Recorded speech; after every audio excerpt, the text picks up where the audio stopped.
delighted that you have found the Mindset Mentor Meets podcast.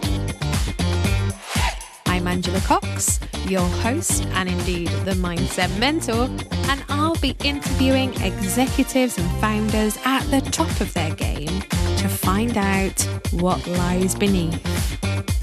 I want to know what makes people proud, how they define success, what holds them back, and indeed what drives them forward. This is authentic and natural conversation with the best in the business. So listen in, enjoy, and if you love what you hear, please do leave a review. And now, over to today's guest.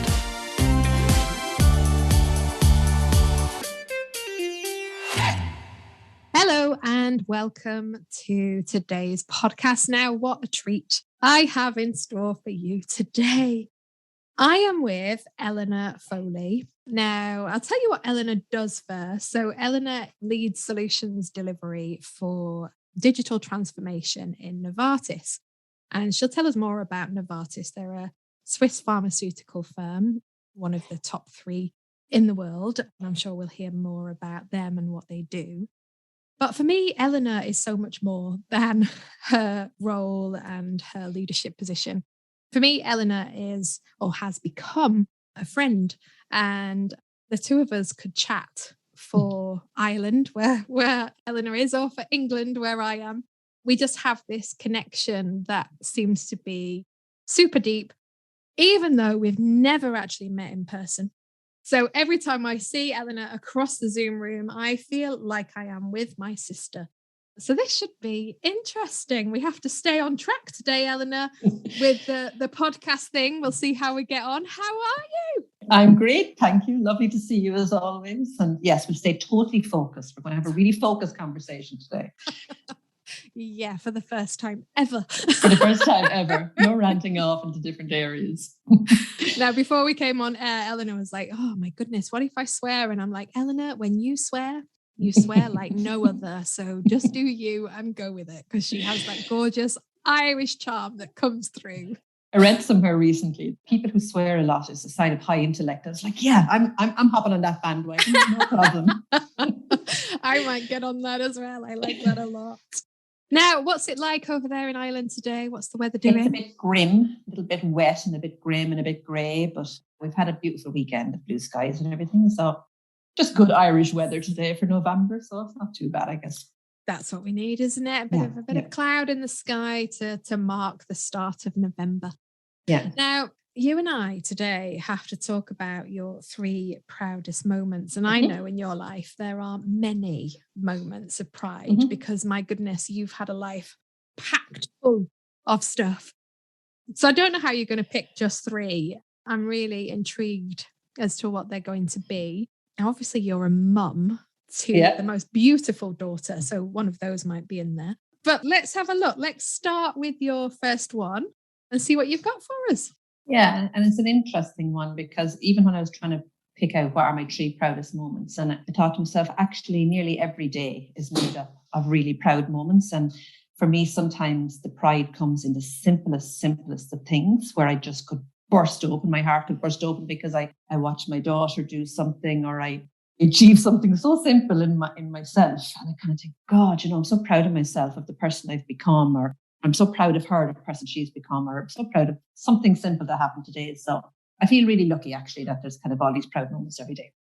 But anyway, I was thinking about kind of the journey of my life, and I guess where I've ended up into, and the work that I've done with you in terms of getting to know myself, really, and getting to accept myself. But I was trying to think back about my proudest moments. And one of them is when I landed a job in Microsoft. It was back in 2012. And I actually remember being here in the kitchen, getting the phone call maybe at, say, 7:30 in the evening. And I actually jumped and danced around the kitchen. I was just so excited. I was so excited. But it wasn't necessarily just because I landed the job in Microsoft. I mean, obviously, Microsoft, it's Microsoft. But and I felt I'd arrived. But in order to get in, like I was working away and I'd applied for different roles. I'd applied for roles in Microsoft before and I never got past. I must have got just thrown in the bin. And the reason that I didn't get past that gatekeeper, I think, was because I didn't have a degree. I didn't have a diploma.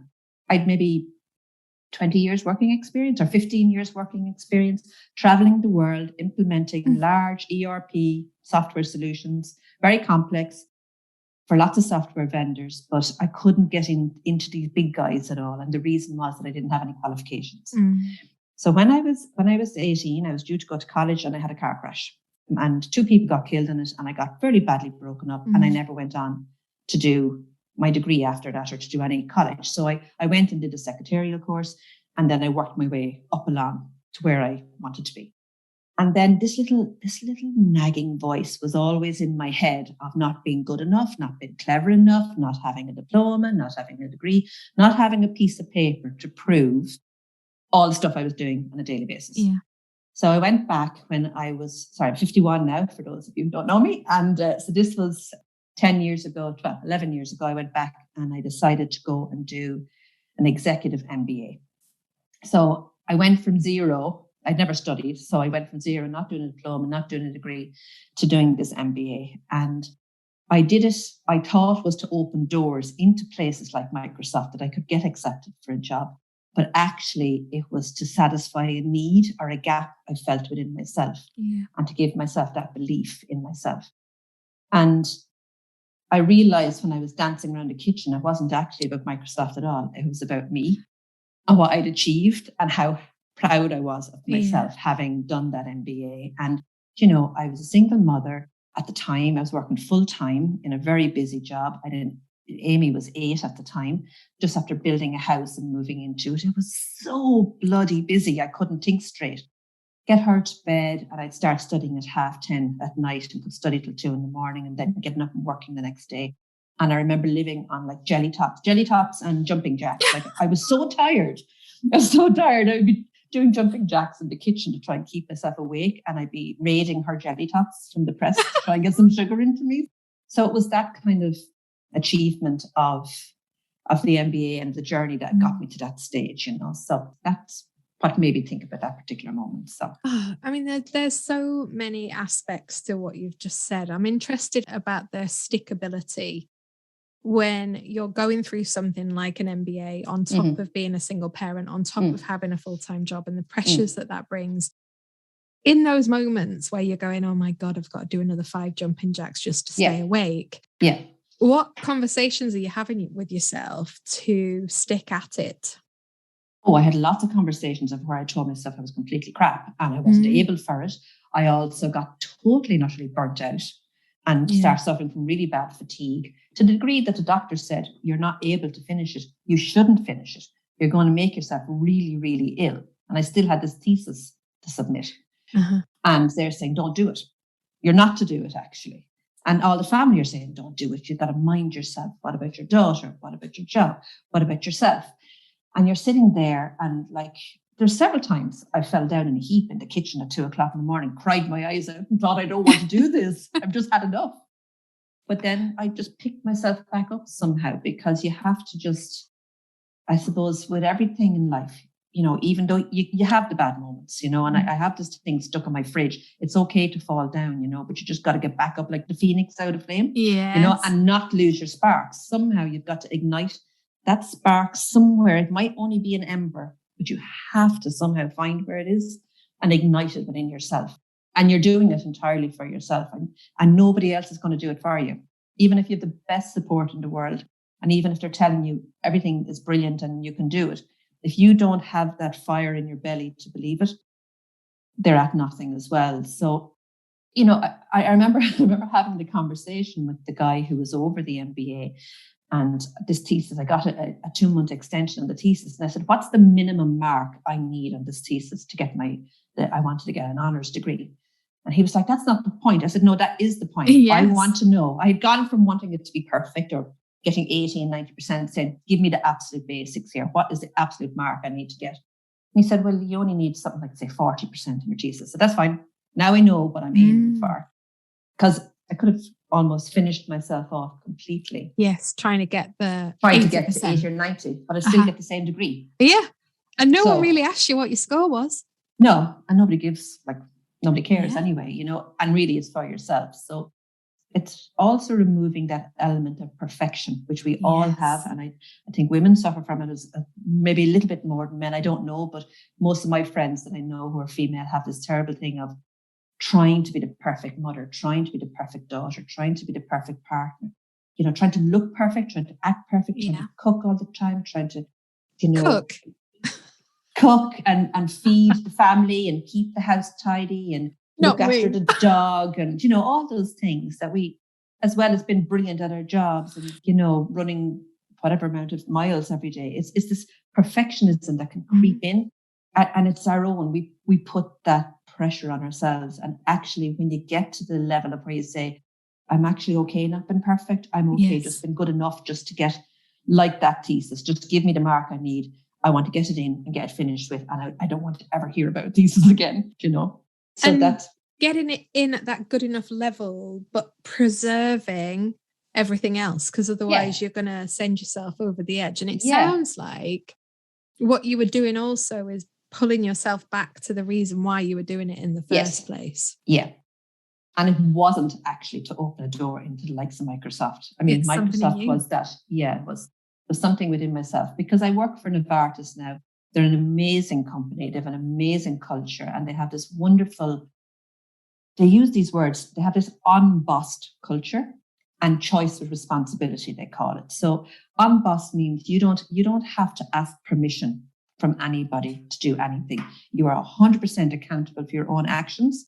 You make your own choices and you take responsibility for those choices. So if you want to work from home full time and not go back into the office because of COVID, that's your choice. But you take responsibility to tell people and communicate, this is where I'm operating from. I work these hours. I'm actually going to, work at 2:00 in the morning because that's what suits my lifestyle. And those are my choices. They're results driven, and they give you the full autonomy to really, I suppose, have that work-life balance that you need to be. But this unbossed culture, it's not just a word. They live it every day, and I love it. I love the way that they have that. It's really clever because they're getting the most out of people. Well, yeah. I mean, I remember an amazing leader that I worked with, Mark Palmer, used to talk about, I don't care if you work 4 hours or 40 hours in your week, as long as you're delivering the outcome. And that is a really easy thing to say. Yeah. But in a large organization, that's a really difficult thing to deliver, because there are so many inbred beliefs in people around busyness, around being present, around showing your worth by showing up and being there at 8:00 at night and all of that. So I'm interested to hear how that actually works. Do you know what I think it is? And I've my first job was like that. You couldn't leave the office before the boss did, because you'd be deemed to be not working. And I going back to my thesis, I did my thesis on virtual teams, and that was back in 2012. God, check you out on team dynamics in the virtual world. I was fascinated. How do you? And I was working with Japanese companies I'd never met, with all these people I'd never met, like you and I, never meeting face to face. It was before video calls. I never saw them. It was all across the phone. How do you build rapport? How do you maintain rapport? And how do you maintain a relationship? Especially when you're talking about, bugs and software, and everything is very heated, and money is involved. But I think with the likes of Novartis now, with the culture and with the way things are working from home, it's about trust.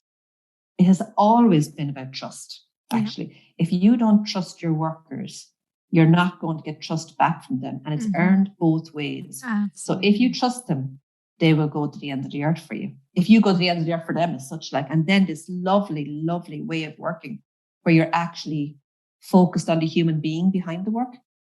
And it's phenomenal.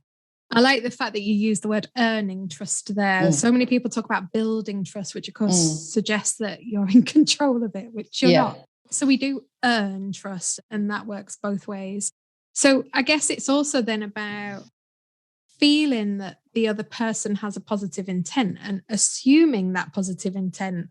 Yeah. Because most of the control behaviors that diminish trust come from that place of, well, they must be doing something wrong, or they must have an intention that isn't serving the company or whatever. Yeah. And I'm often like that. I love sports and I go to a lot of rugby games and I go to hurling games in Ireland. I get very passionate and I'm very vocal, right? So I'm a real pain in the ass. Yeah, I'm shouting from the sidelines. But sometimes I'd be giving out about the players, right? I said, for God's sake, like, why did he do this? Or why, and then I think, did that guy, when he got up this morning, did he go out on that pitch with the intention of not winning that game? He didn't, Eleanor, so get over yourself. He wants to win that game as much as you want to win that game. He's actually out there playing it, So, and he probably feels worse than you. Of course he does. Of course he does. And me giving out to myself about him, I think it's horrendous. And I really chastise myself for that quite a bit, because it's that belief that everybody's intention, 90% of the time, everybody's intention we always is say pretty apart good. From psychopaths. Yeah, leaving them to one side.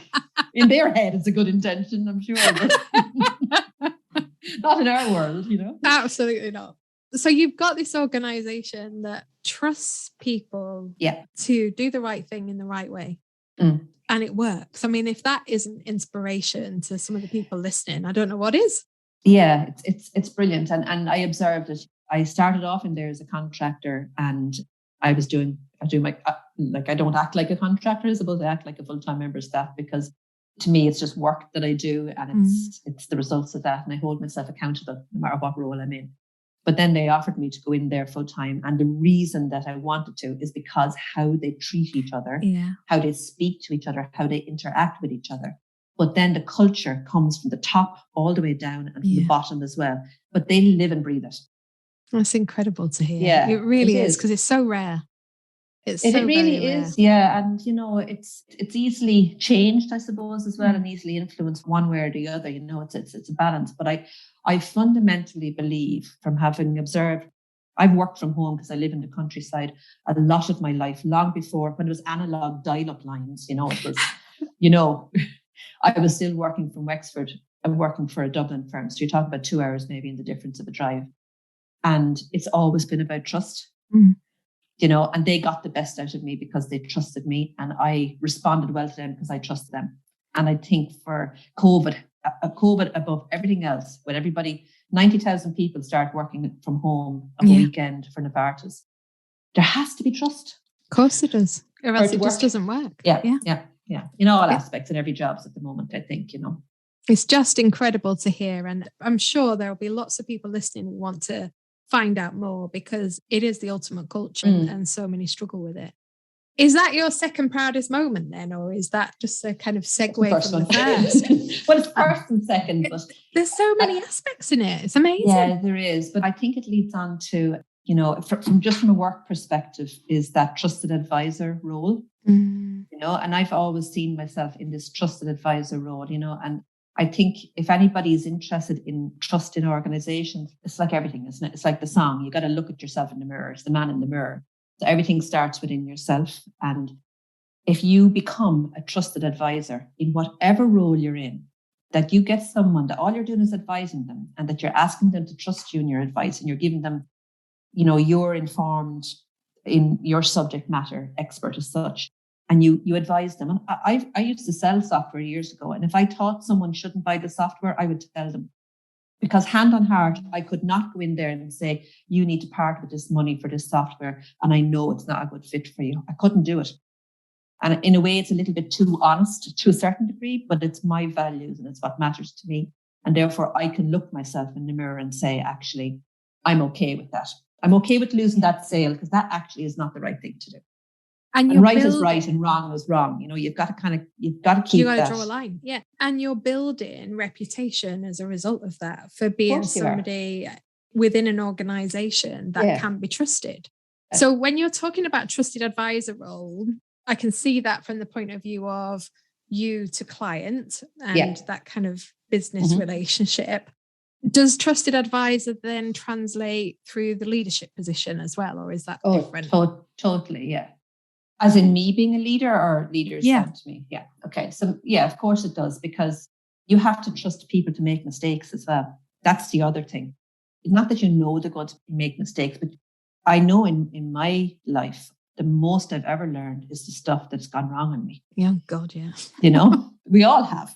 If you're going to mentor somebody, if you're going to lead a team of people, You have to allow them to make mistakes and not chastise them afterwards, but to be there and support them when they make those mistakes, and have enough of a trusting environment again, or a relationship, that they can come to you and say, I've messed up. Yeah. This has gone all, arseways on me, basically. And we have to fix it. And that you say, okay, what have you learned from this? Let's fix it. We'll sort it out. But let's go back and look at what we've learned from this, because it won't happen again. So if we really mess up, it won't happen again, And that's the biggest learning moment, isn't it? And again, that's something that's easy to say and not so easy in the moment when you're under pressure as a leader to deliver and deliver to budget and, have all your people do everything in the right way. When misclangers happen, it can be really challenging for a leader to act in that way and respond in the way that you're talking about. And I guess it's that positive intention piece really helps with that again. Yeah, and the maturity to understand the bigger picture. It's not, you have to pick your battles, and it brings me on to, I suppose, my next proudest moment is being a parent, and being a parent is about picking your battles, picking your moments. I'm the very, very proud mother of an 18, almost 19-year-old, and I am so proud of the parenting approach that I have. Now, if I had met you 10 years ago or 15 years ago, I wouldn't have said I would have been this type of mother. I would have said I would have been, a different type of mother. But I've learned, and I learned because I taught myself. I read everything there was to read about how do you maintain a relationship with your child as they grow up, as they become that tween, as they become the teen, as they are slamming doors and giving you guff and giving you attitude. How do you maintain a relationship with them? And it's all about communication and keeping the lines of communication open in every shape or form. And that involves sometimes, and I've done this, going for drives at 11 o'clock at night when I'm too tired to even, I can hardly climb into bed. I'm so tired. But, it's going for a drive. It's turning on some music and driving along in silence, just listening to music. And it could be 20 minutes before the actual conversation that needs to take place happens. And myself and my daughter have gone through a lot. She's had a tough time and she's gone through an awful lot. And when I was about 12 or 13, I got this little prayer, and I'm not a religious person at all, but it was a friend of my mum's, and it was the serenity prayer. God grant me the serenity to accept the things I cannot change, courage to change the things that I can, and wisdom to know the difference. And I remember sitting in the car park outside the supermarket when my daughter is like 13, 14, 15, and I found some horrendous stuff on her phone, or something awful is after happening. And I've sat in the car and thought, do I have the courage to go home and have the conversation that I don't want to have, that she doesn't want to have, that's going to create possible argument and friction? And am I wise enough to know that this is the time I need to have that conversation, or this is the time I need to drop that conversation and not pick this battle and wait for the next one? But yet teach her what she needs to be taught in terms of becoming the person that you want to help her to become, and allowing her to make those mistakes. It's no different than what you learn in your leadership and work. And I've lived my life always saying, do I have the courage? Do I actually have the courage? And is this the time? Am I wise enough to know that this is the one to pick? And it has helped me. You've said it before in the leadership context, that focusing on the bigger picture. Yeah. It feels like that's what you're doing in those moments as well. Yeah, it is. What about in those moments where you don't have the courage and your answer is no? Then don't do it, because you're only human. And, again, your intent is always to be there for your children, to be the absolute best that you can be for them, to keep them safe, to keep them well, to advise them as best you can. But there's just sometimes you just can't do it. You haven't got it in you. And you have to pick those moments in yourself as well and say, I may have the courage, or actually I just can't face it because I know I won't handle it right because I don't have it in me today or tonight or this week. And it'll just have to wait. Really, and I guess the desire as well. I mean, I struggle with this as a parent, especially with my boy. I'm better with Coral around this, but with Finley, because he's so closed, there was something yesterday I found out through Coral that he and his girlfriend have split up. So thing for a 13-year-old boy. So of course I'm going, oh, come on, Finley, tell me about it. How are you feeling? And he's like, I don't even want to talk about it. Yeah. Well, I don't hear that, you see. I'm like, well, Finley, I'm sure it's really hard. So let's just have a chat. And he's like, will you stop? Yeah. And it's that kind of, Angela, just stop, because he doesn't want to communicate. And that's okay. So I might have the courage, but he might not have the courage in that moment. So it's recognizing that sometimes, isn't it? Yeah. They mightn't have the emotion or the ability to articulate what their emotions are in that moment. They need to process it themselves, because I'm a fixer and it's an awful pain of an app. Like, for my daughter to experience me, I'm trying to fix things, but I'm trying to stand back and let her fix them herself as well. And there's no book you can read that's going to give you this. There's no manual. You can read all the books in the world, and it's just little snippets that you get from people that you know, friends that you know. But I think the most important thing is nobody knows their child better than you do, even when they don't know themselves. And you've got to trust your gut instinct a lot of the time, because like your love for them, but also your protective nature and your care for them as well. And you've got to stop and just give yourself time to think about it sometimes. Just think, am I doing the right thing? Because you'll have people undermining those decisions for you as well, and telling you need to make them do this, you need to make them to do that. And then you feel like, that you're failing as a parent and you're beating yourself up internally. But inside you do know. You've got to trust yourself as well. You really do know. And you've got to remember, I always have this thing in sometimes I feel a lot of parents maybe feel that they own their children, and I've always had this thing that I felt my daughter had as much right for her space on this earth as I do. Yeah. So she actually owns as much of that space. You know what I mean? She owns her own space. Equals. And she has her own voice, even if I don't want to hear what she's saying to me sometimes, in the same way as she doesn't want to hear what I'm saying to her sometimes. But she's entitled to that. She's entitled to that tantrum that she's throwing right now, or that space that she's occupying and living. And like, the relationship I have with her is phenomenal. And I feel really privileged that she communicates with me in the way she does. And the reason she does that is because how I have adapted my style of communication to communicate with her. And I feel really proud of that, actually. Yeah. Of all the things in the world, I feel really, really proud of that. And, having seen you two together in your relationship, I'm not surprised, because it's a parenting relationship. So it's not like you're trying to be her sister, or act out of your role. Yeah. But the trust, you see the trust. Yeah. And you've mentioned trust all the way through. Yeah, it's amazing. But like, if you go back to when I was 12, 13, 15, 18, I was quite a shy, introverted, lacking in confidence individual. So I've evolved into this person. It's not that I just knew all the answers, or that I gave birth to this child and came home this mother that said, oh, I have communication down to a T and I know how to build trust. I don't, and I didn't.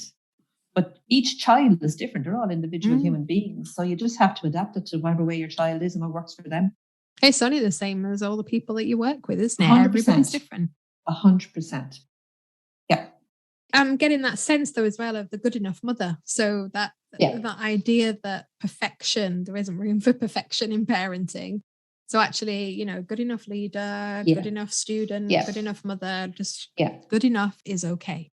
Yeah, it is. And, you preach it a lot from a work perspective, that 80-20 rule, in terms of when you're looking at situations and everything, but actually it applies to yourself as well. Stop kind of aiming for the 100%. If you get it kind of halfway there, or even anywhere up between 50 and 80%, you're doing pretty well, Yeah. I'll take that. And drop your standards down a little bit, yeah. Oh God, I mean, that's my everyday challenge. It is a challenge, though, Angela. And I think it needs to be acknowledged. It is a challenge. Like, we do challenge ourselves by trying to be more than what we are, and then beating ourselves up for not being that, Yeah, because all you see all the time is the gap, don't you? That, then you try and fill. And you've just said that you do a lot of reading, a lot of kind of researching to try and get the knowledge that perhaps you haven't got. And I'm the same. It's that kind of constant striving to grow, but it can be a double-edged sword, can't it? In terms of just showing you what you don't know. Yeah. And I would say I haven't read any of those books from start to finish. I've taken snippets. No, I haven't. I've read a chapter here and there. I've kind of bought books on Kindle. I've bought them, hardbacks or soft copies. And I read bits of them and I'm like, Yeah. okay, I got my nugget out of that one. I got my Yeah. nugget. Or I listen to a conversation or I observe something. So I'm constantly looking out for ways to improve. We do it in our work, so it should be no different than in our lives or in our parenting approach. But I think you have to have that willingness to say, actually, I need to change. I need to change, you know? Yeah.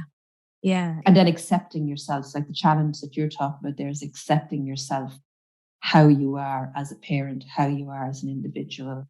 And I remember Amy, when she was about 13 or 12 or 13, when they're finishing off national school in Ireland, she was making her confirmation, which is, you know, to get dressed up and go to the church. But I remember wearing a pair of Converse, right? And I remember my family going, mad, you're not letting her go in a pair of Converse to the church. You know, and I was thinking, and I was like, oh my God, I should have got her new shoes, or they should be polished, or they should be perfect. In that moment, that undermining. And then I thought, wait now. I was looking at her then and I saw her skipping around the kitchen, jumping, so excited and so happy. And I thought, oh no, she's wearing exactly what she wants to wear, that she feels $1 million in. And that's the most important thing. I love that. So not being influenced by judgment or how things ought to be. Yeah, you know, and then you beating yourself up about it as well and berating yourself that you're a bad mother because you didn't get new shoes and they're not polished and not perfect. Whereas actually your child is happy as Larry. Yeah. And really, if we're to look at what are we all aiming for in life on a really bigger scale, is pure happiness. Happiness, of course it is. So every moment that you have that is an achievement. And you've just mentioned a phrase in there, which is actually one of the most difficult things. You know, we've got trust in there, which is hard. I mean, you throw in all the hard stuff in. Willingness to change. Yeah. Because so often, I mean, it's a leadership behavior at the moment in the organization my husband works for. I've just been reading about it. Willingness to change. And yet so many people want everybody and everything around them to change. Yeah. But aren't necessarily willing to do that themselves. And what you're talking about in all of the things that you've brought to the table today is your ability to be willing to change. Yeah. Because you've had to learn some lessons. Yeah. That are almost creating the change. Otherwise, you're going to just keep making mistakes over and over again. Yeah. I remember going quite a few years ago on a mindfulness-based stress relief course. And it was just about learning about mindfulness. It was the first time I'd been exposed to it. And I always remember him telling a story about how he was inside reacting to watching a neighbor doing something with his lawnmower outside. And the lesson was basically, bless them, change me. Uh-huh. So it wasn't that the neighbor was doing anything wrong. It's just changed my perspective of what he's doing. And it has stuck with me. That's maybe 10 years ago, but just that one phrase. And like, when you go to react, if you could just say, okay, what it's actually something within me. It's not actually what the other person's doing at all, you know. We've all went to type those emails, haven't we? With like, you couldn't hit the keys hard enough. And it's if you stepped away from it, just thought about it for a moment, you wouldn't send it. So yeah, it's all of your beliefs, isn't it? Coming to the fore. So that leads on to my third pride moment. So we've talked about Microsoft and that, and we've talked about being a mother. And I guess the third one is got to do with the ability to be able to mentor and influence women. I have a picture on my wall for quite some time, which is something like, be the woman who fixes another woman's crown without telling the world it was crooked. Right? Nice. And it's about doing things, leading from behind, I guess, and constantly building people up. And I'm not a feminist in any shape or form, but I've noticed that there are little subliminal messages sometimes that are in my family and my friends and in people I'm exposed to and women in work as well, where they're putting themselves down because they're a woman. And I really hate it. And even like I said the other day, I was talking with this lady who's doing some work for us at the moment. And she said, oh, sorry, it's just my poor little woman's brain. And I just stopped her and I said, you know, so I stopped and said, number one, it's not a little brain, it's the same brain as we all have the same size brain. And number two, a woman's brain is the same as a man's brain. So it's a brain.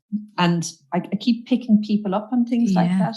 Or even we were having a chat about, you know, my nephew's doing some electrical work. And then somebody was saying, oh, why don't you get your nephew to come and help you? And I said, well, you know, my daughter could go and help. It's this concept that electrical, what work can be done by a boy versus what work can be done by a girl. Yeah.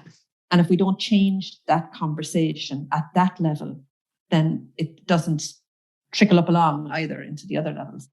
And when we go back to Microsoft, I always remember when I was sitting there back in 2010, 2012, there was a picture on the wall in front of me of the women that work in Microsoft. And it used to bug me every day. And then there was International Women's Day and Silver Star. They said, "You're not coming down?" I said, "Nope." I said, "Why?" I said, "I tell you what, I'll go down the day you have the International Men's Day.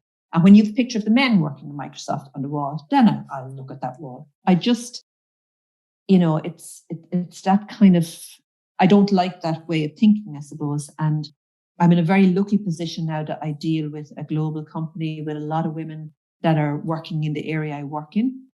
And it has been a man, I've been exposed to working with a lot of men most of my life because it's software, and it was predominantly over the last couple of years has been very much male focused industry. But now I get to work with loads of different cultures as well, where a lot of younger women are coming through there as well. And I have the opportunity to mentor them. And it's just, I love having that opportunity, and it makes me proud every moment I can build them up to believe that they can be anything they want to be in any part of the world, and their culture doesn't define it, their gender doesn't define it, and that I can influence them in a really positive way to actually look inside themselves, see what it is that makes them tick, understand their strengths, bring it forward, and be whoever they want to be. And it gives me great joy every day, I have to say, to have that opportunity. Oh, and you can hear the passion for that coming through. It. And I am inclined to agree with you around this, pointing out the difference that we've almost become obsessed with. I actually feel it diminishes women even more because it creates that kind of, you only get it because. Yeah. And I would never want to get a job just because I'm a woman. I'd want to get it because I'm the best person for the job. Yeah, exactly. And then you might get it because you're the best person for the job, but then the judgment is, well, you've only got it because you're a woman. So it ends up existing anyway. So I guess for me, what you're talking about is really interesting. And I completely agree with you around the diminishing through self-talk, because I see women do that all the time.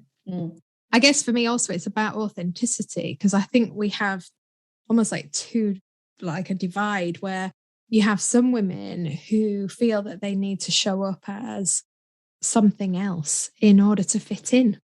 Yeah. And in order to be recognized in these environments. And I kind of want us to do away with that as well and become who we are, which is what I see you doing every day. You are you. Yeah. You show up as you. You're confident in your ability.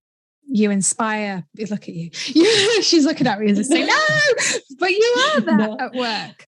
I'm laughing, I suppose, because when you say show up as you, and I'm thinking back about, I remember going to America years ago to do consultancy. And I remember arriving in the airport at the Sheraton Hotel, and it had this gorgeous, really expensive looking kind of front desk. And I remember I was after breaking my tooth, my very front tooth, and it fell out and hopped across this table at the front. And the actual receptionist, the young man, had to pick it up and hand it back to me. And I remember going into this company. I hadn't met them before. I was only in my 20s. And I remember arriving it was in this beautiful place in Maine, in America, and I just gave him this gorgeous big smile with my front tooth missing, and said, "Let's just get this over and done with." It was my first time meeting them.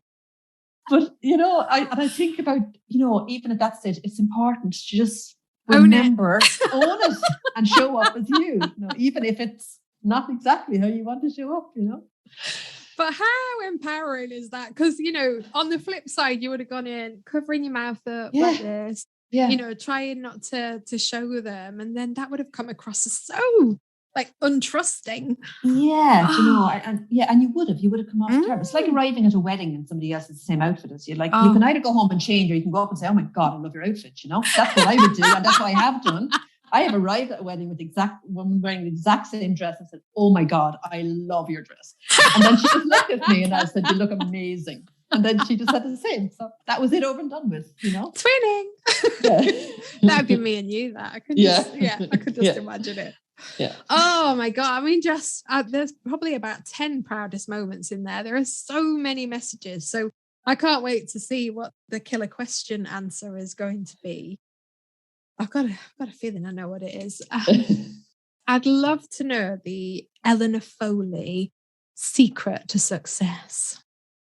Well, I've been thinking about this, and I think it is the connection actually with human beings, with people, and remembering that people are people, because I often think about, with me, in all aspects of my work, has always been the connection. Because every day, don't be under any doubt, I show up and I think I'm an imposter. I still suffer from imposter syndrome. I'm still like, I actually don't know what value I'm bringing to the table sometimes. But I always have this huge ability to connect with people because I see them as human beings. My first thought is always a kind thought. It's always looking at that individual. And I think people buy from people. It doesn't matter whether it's an idea or whether it's a product or a service, but it's that trusted advisor role again, isn't it? Like, but if you don't see that other person as that they got up this morning and could be having the most awful day, and they're trying their absolute best to show up and be alive and well and giving it their most, and if you just give them a little bit of leeway that, their day is possibly not going as well as yours, or maybe you're both having bad days. But if you make that just that human connection, if everybody made this human connection, I think life would be an awful lot easier for everybody.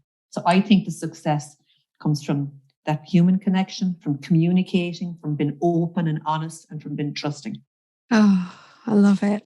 I mean, it's so simple, isn't it? On one hand, just be human. Yeah. And particularly in the business environment, people dance around that thinking it's something super complicated. And actually it isn't. It comes down to see the good in the other person, give them some time, trust that their intention is positive, and just be there.